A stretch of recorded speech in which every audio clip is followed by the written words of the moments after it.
Fala galera da Powerink, tudo bem com vocês? Espero que sim, Leandro aqui. Hoje falaremos a respeito do Bitcoin. É um ativo que, olha, o negócio não é de barbada. É difícil, tá, operar.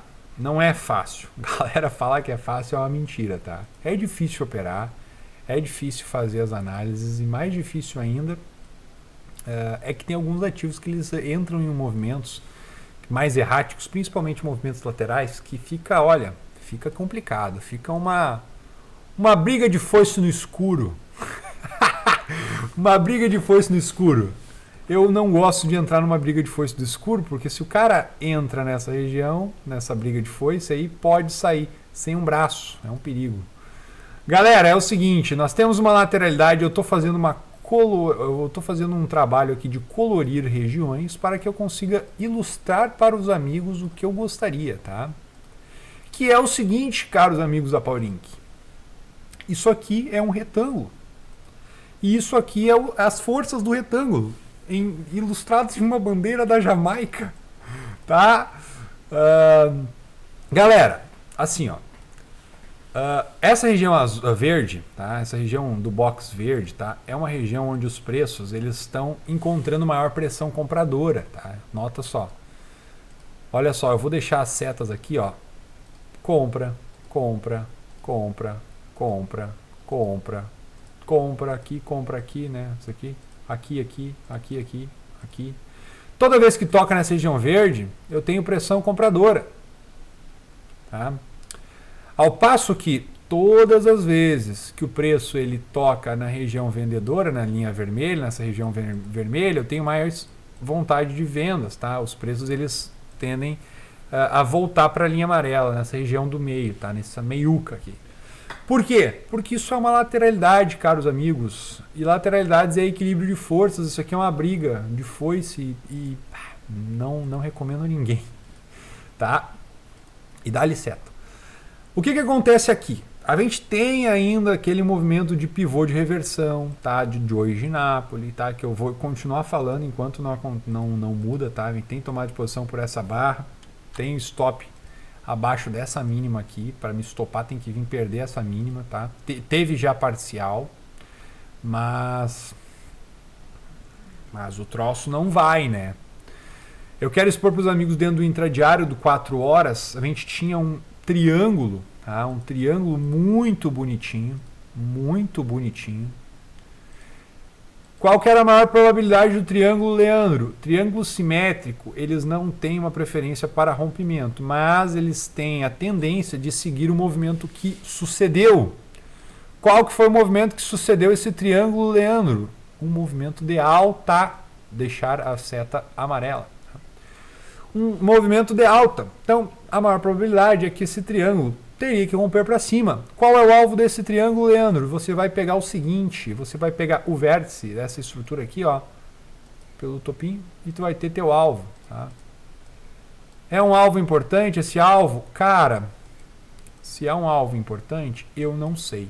Mas é um alvo confluente com o topo de uma lateralidade, então para mim faz muito sentido. Então eu olhava isso aqui e pensava, beleza, é o alvo? É o alvo? É o topo de uma lateralidade, eu tenho uma figura de lateralidade numa lateralidade. Se bem que lateralidades elas costumam dar sinais falsos. Isso vale a pena vocês anotarem. Tá? Lateralidades costumam falhar todas as vezes. A maior parte das vezes os preços falham dentro de movimentos laterais. Por quê? Porque o preço pode fazer tudo, inclusive não fazer nada. Ele não precisa se mexer. Tá? Então às vezes a gente espera muito do preço e ele não quer nos ajudar. A maior probabilidade então desse triângulo era romper para cima, tá? Então era fazer esse movimento aqui. Ele fez isso? Não. Ele rompeu para baixo.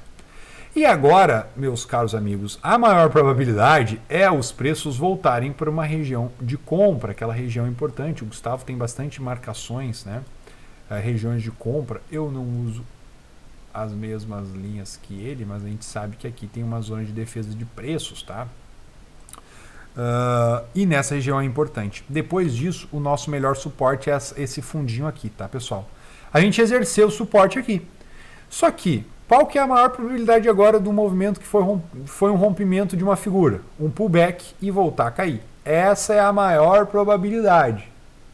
Eu acho que vai acontecer isso? Olha, olhando o contexto, que um triângulo tem a maior probabilidade de romper para cima, sendo que ele teve um movimento que sucedeu ele e era uma alta e ele rompeu para baixo, ele não seguiu a maior probabilidade, eu não acredito que esse pullback vai acontecer. Por quê? Porque essa ideia de contexto me disse, ó, eu não segui a maior probabilidade. Então, esperar um pullback aqui agora é esperar a maior probabilidade.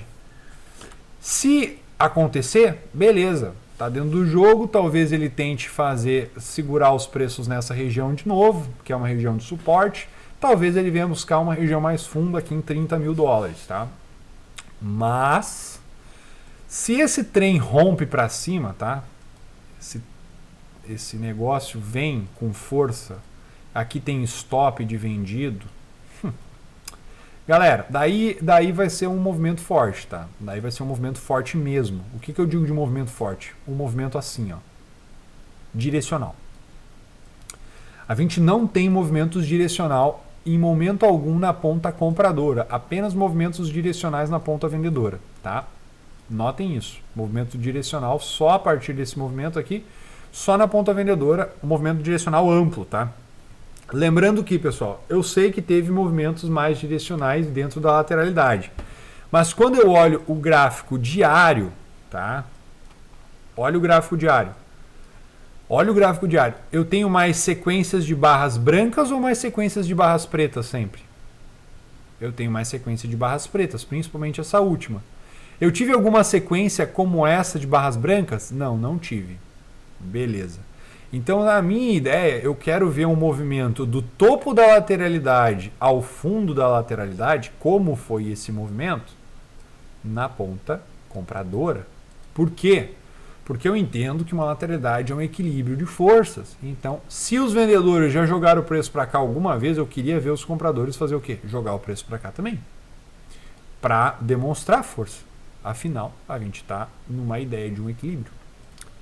O que eu quero expor para os amigos? Dentro do gráfico intradiário de 4 horas, a gente está com aquela ideia lá. A gente teve um movimento... Opa, 4 horas não, me perdoe. 1 hora. A gente está com essa ideia de um possível pullback, né? Para um movimento de baixa novamente, talvez encontrando esse fundo nos 32 mil ou talvez tentando vir retestar os 30, tá?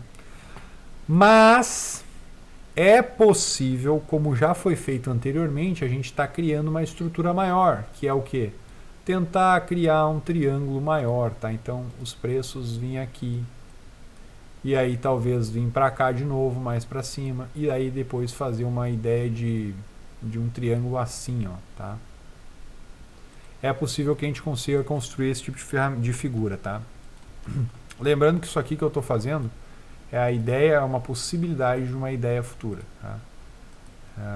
Eu vou até apagar um pouco de linha, tá? Então a gente pode sim estar tentando construir uma figura maior, tá, gente? Então, caso os preços não decidam se deslocar de uma maneira mais convicta para algum dos lados e esse pullback naquele triângulo que eu mostrei anteriormente falhe, ele venha a não acontecer, ele venha romper para cima, então talvez a gente pode estar encontrando uma resistência importante nessa região aqui dos 35 mil dólares de novo, tentando construir uma figura maior e continuar lateralizando de lado, tá?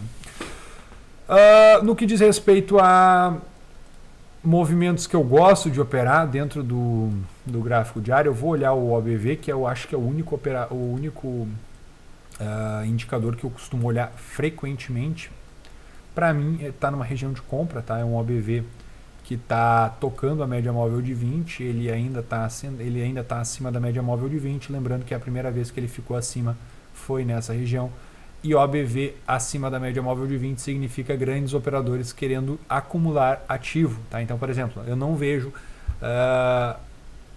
o encarteiramento acontecer quando um ativo ele tende a desvalorizar. Normalmente, quando começa a acontecer encarteiramento, as pessoas botar em carteira, o ativo ele tende a ter encontrado um ponto importante de talvez fundo e volte a subir. Então, é difícil a gente pensar nesses possíveis movimentos futuros, levando em conta movimentos para baixo, sendo que eu tenho esse contexto no OBV, principalmente para mim, que utilizo muito essa ferramenta. Então, ele me auxilia muito a ver rompimentos e tudo mais, a a ver que vai perder mínimas, então é bem importante, tá? Então aqui no OBV, aqui em cima eu já estava com sinais que o preço poderia começar a querer cair.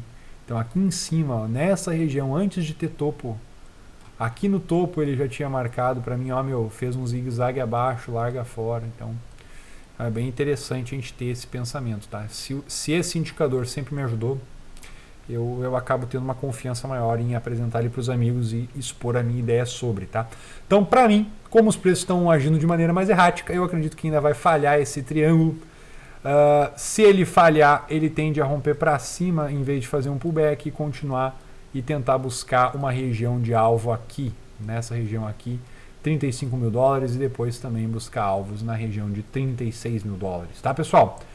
Eu espero poder ter contribuído com a leitura dos amigos. Essa é a minha análise de hoje para o Bitcoin. Muito obrigado pelo tempo de vocês. Até a próxima.